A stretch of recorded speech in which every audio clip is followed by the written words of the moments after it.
Acts 15. I read from the Institute for Scripture Research, the ISR, because it takes a direct translation from Hebrew to English, Greek to English, and Aramaic to English. Yah is the Elohim of the heavens and the earth, the first and the last and the only, and he's an extremely jealous El. He's so jealous that he doesn't even want the names of idols or mighty ones to come to our lips. And Yah is the Elohim, and Yah is short for YahWeh, YahWeh, Yod He Vav He. It's like saying Daniel with an E. What is the difference and does matters when people say that Phil, Bob, Sam, and Aaron are the same name when no they're not, and no one in their right minds would ever believe that. And only a fool would believe that a hammer could force its creator to do anything, and there is no letter J in the Hebrew, Greek, or Aramaic text, because the letter J is about 600 years old, while the son of Elohim, Yehoshua, died on a stake for the sins of all of humanity over 2,000 years ago. And a direct translation from Hebrew to English, Yehoshua is Joshua, and I strongly believe that the son of Elohim's name, Yehoshua, means Yahweh is salvation. 15. And certain men came down from Yehuda and were teaching the brothers, unless you are circumcised according to the practice of Moshe, you are unable to be saved. So when Shaul and Barnabas had no small dissension and dispute with them, they arranged for Shaul and Barnabas and certain others of them to go up to Jerusalem to the emissaries and elders about this question. So being sent on their way by the assembly, they passed through Phoenicia, Phoenicia, and Shomron, Shomeron, relating the conversation of the nations, the conversion of the nations, and they were causing great joy to all the brothers.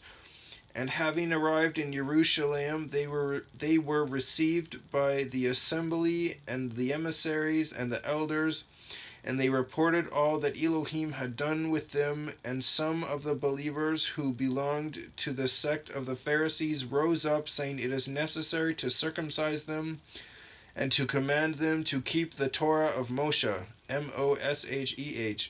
And the emissaries and elders came together to look into this matter." You know, the funny part is these people who say this stuff don't follow it. They're hypocrites. You must follow the Torah 100%, but they don't follow the Torah 100%. They're hypocrites. That's why they're called Pharisees and Sadducees.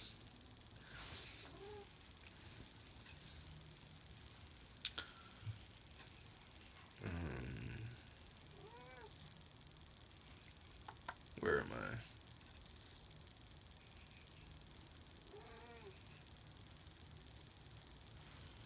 And some of the believers who belonged to the sect, to the sect of the Pharisees rose up, saying, "It is necessary to circumcise them and to command them to keep the Torah of Moshe." And the emissaries and elders came together to look into this matter, and when there had been much dispute, Kepha rose up and said to them, "Men, brothers, you know that a good while ago Elohim chose among us that by my mouth the nations should hear the word of the good news and believe. And Elohim, who knows the heart, bore witness to them by giving them the set-apart spirit as also to us, and made no distinction between us and them, cleansing their hearts by belief. Now then, why do you try Elohim by putting a yoke on the neck of the taught ones, which neither our fathers nor we were able to bear?"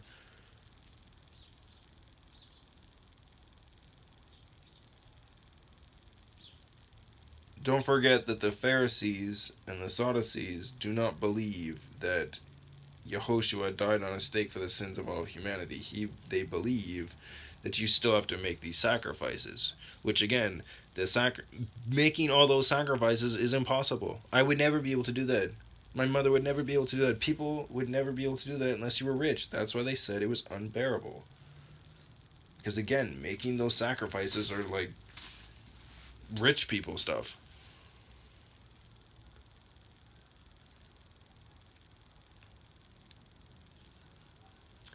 But through the favor of the Master Yehoshua Messiah, we trust to be saved in the same way as they.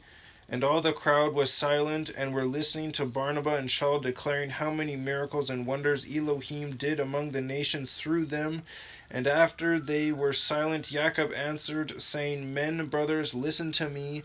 Shimon has declared how Elohim first visited the nations to take out of them a people for his name, and the words of the prophets agreed with this, as it has been written, After this I shall return and rebuild the booth of David, which has fallen down, and I shall rebuild its ruins, and I shall set it up so that the remnant of mankind shall seek YahWeh, even all the nations on whom my name has been called, says YahWeh, who is doing all this, who has made this known from of old. Amos, Amos 9:11-12. Therefore I judge that we should not trouble those from among the nations who are turning to Elohim, but that we write to them to abstain from the defilements of idols, and from whoring, and from what is strangled, and from blood. For from ancient generations Moshe has in every city those proclaiming him, being read in the congregations every Sabbath. If all you had to do is believe in Yehoshua and that he died on a stake for the sins of all of humanity, then you wouldn't have to worry about defilement of idols or whoring or meat that's been strangled, like roadkill, or meat that's been ripped apart by other beasts, and eating the blood. All that stuff is in the Torah. Though it's Torah following is to do all of that, and a bunch of other things too. But if you love YahWeh with all your mind, body, soul, strength, spirit, strength, whatever, you will do the Torah just by doing that alone. And again, you don't have to make the blood sacrifice, because Yehoshua became that blood sacrifice. But again, these Pharisees and Sadducees are like, no, you have to do it our way to the T, even though we don't even do it at all. We just do what we want, and we tell you what to do, and if you don't do it, do as I say, not as I do. Hypocrite. Anyways, therefore I judge that we should not trouble those from among the nations who are turning to Elohim, but that we write to them to abstain from the defilements of idols, and from whoring, and from what is strangled, and from blood. Oh yeah, there's letters on each one of these. So idols, A. See Shem 22:20, Way 17:7, Deb 32:17-21, Core something 1 or 2, 10:14. Just goes on and on and on of the Old Testament of these stuff. These things you were supposed to do. For from ancient generations Moshe has in every city those proclaiming him, being read in the congregations every Sabbath. Then it seemed good to the emissaries and elders with all the assembly to send chosen men from among them to Antioch with Saul and Barnabas, Yehuda being called Barsabba,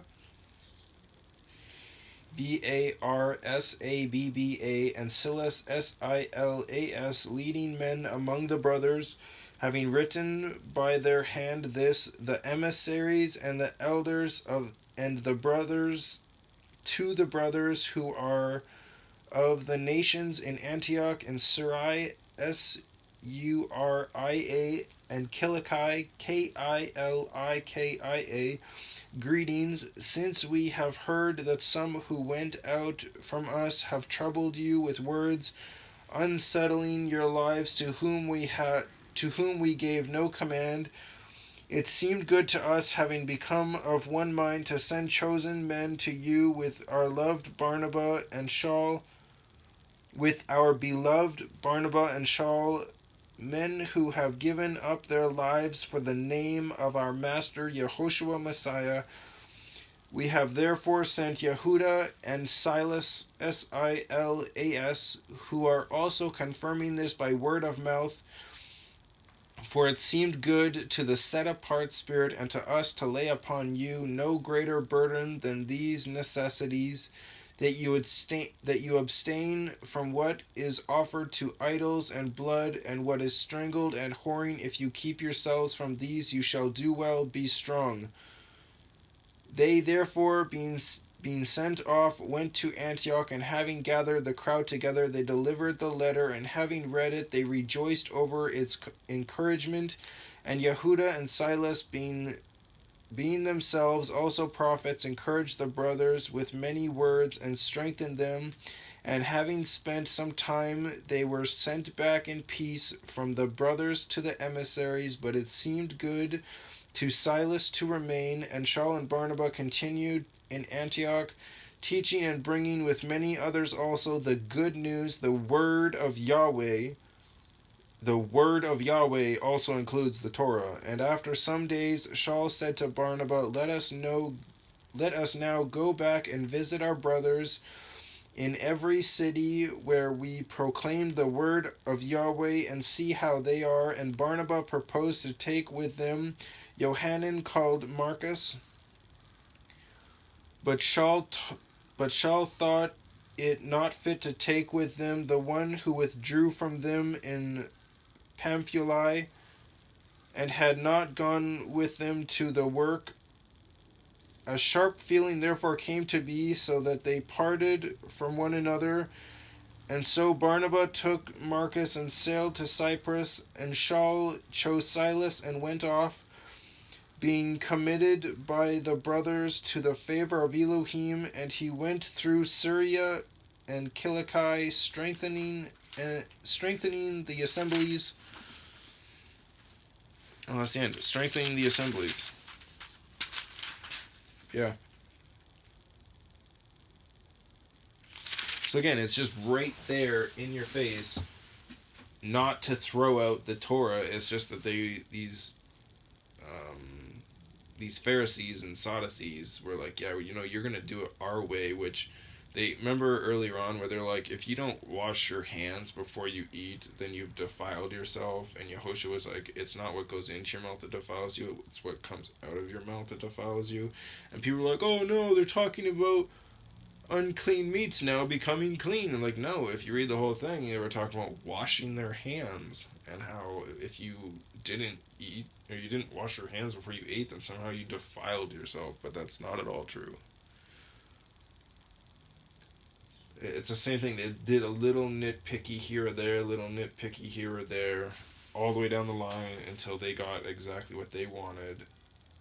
And then they taught it as if it was their own, and they didn't even follow their own stuff.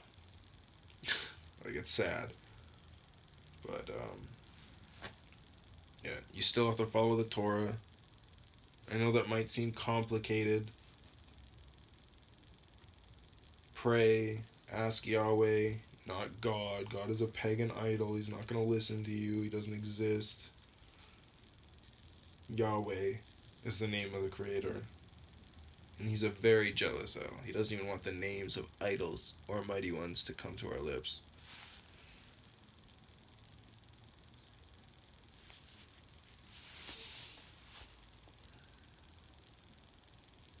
Praise YahWeh for such beautiful art.